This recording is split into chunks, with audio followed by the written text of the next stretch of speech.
I'm glad to see you're still with us. I appreciate it. Well, that's assuming that Joshua won't try to stop me. And that he hasn't talked. Don't worry, I don't hold...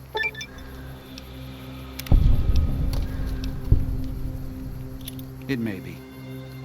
I hope it is. Even knowing that. We'll be traveling at night in small groups, across the valley. But if the Whitelegs realize what's happened, once our path is clear, I'll give you everything you need to... It's the only way to delay the Whitelegs' pursuit long.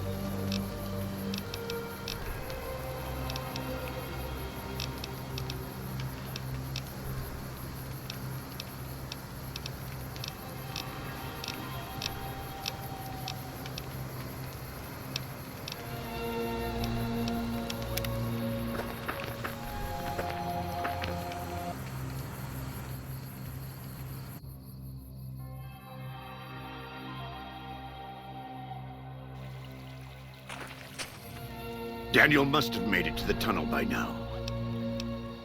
Right.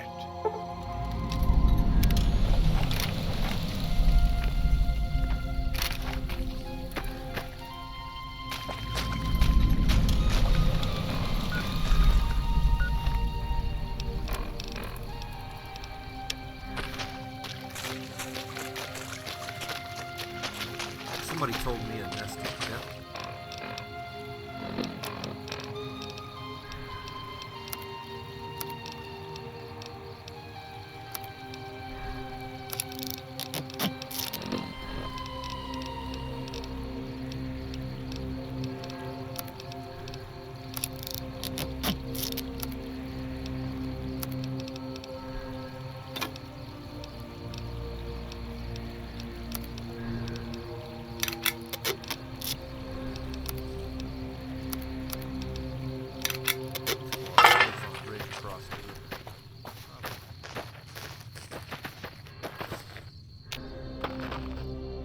The time for talk is past.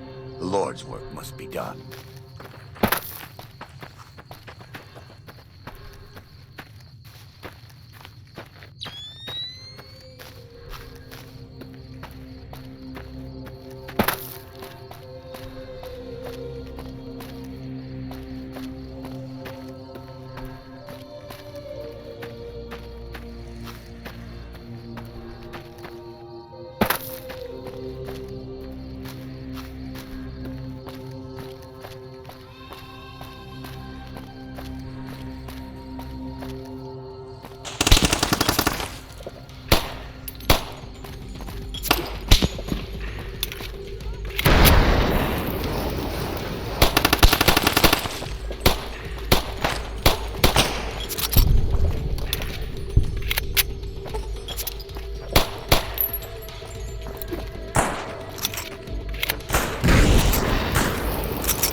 Katubiu, Nayu.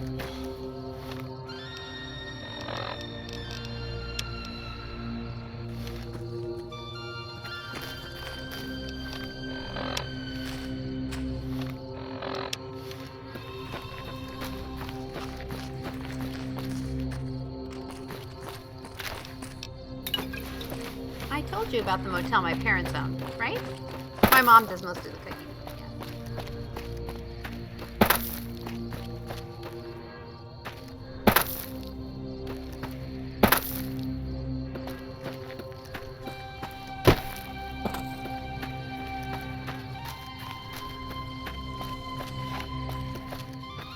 Andaya wiwitu.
Ain't this a bitch?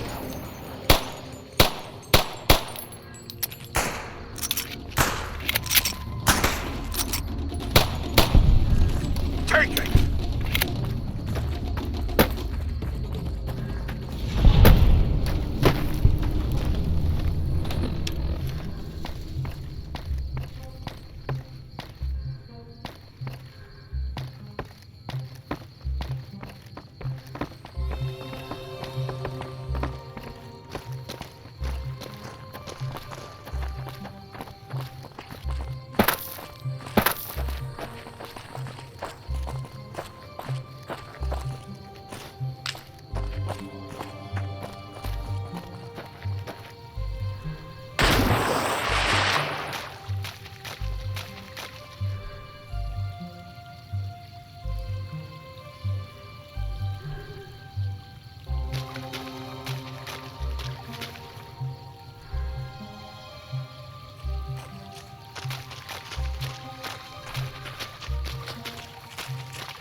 You friend of Soros. Because you're a friend to Soros?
Wamuwerna Mekwi Wadu Wakade.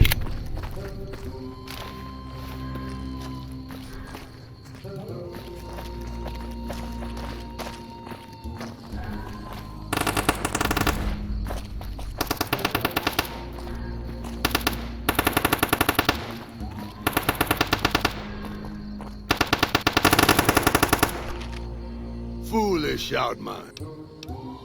You speak, I listen.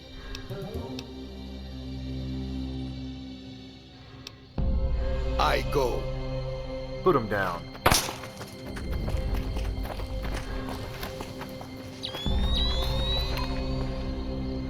Please, have you done everything you can? You've done more than I could have ever hoped for.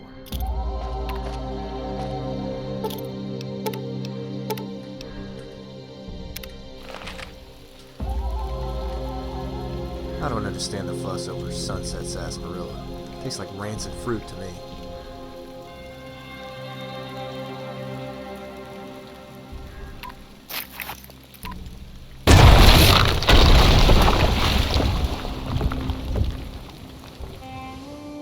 And so it was that the conflict between the New Canaanites and the Whitelegs was finally resolved. The courier's involvement had tipped the scale, shifting the fragile balance of power. After the Whitelegs drove the Sorrows from Zion, they celebrated by destroying all traces of the valley's former inhabitants. They appealed to the Legion for assimilation, but were denied. Their failure to eradicate the New Canaanites in Grand Staircase and farther up the Colorado had not gone unnoticed. The Whitelegs made a half-hearted effort to find the New Canaanites, but were driven off by dead horses trained in the ways of Joshua Graham. The Whitelegs lost all hope of joining the Legion and disintegrated into a number of petty raiding bands, leaving Zion Valley a polluted cistern. Daniel succeeded in leading the Sorrows out of Zion, as he had wanted to do from the start. The courier protected the Sorrows during the evacuation, ensuring that most reached their destination unharmed. Over the weeks and months to come, Daniel would see to the Sorrows' resettlement in Grand Staircase. Their adjustment to their new home was not without difficulty, but eventually, the Sorrows came to accept the loss of Zion. Having helped Daniel and the Sorrows escape from Zion, the Dead Horses returned to their home at Dead Horse Point. The tribe continued to learn from the New Canaanites, and over many years built a flourishing community along the banks of the Colorado.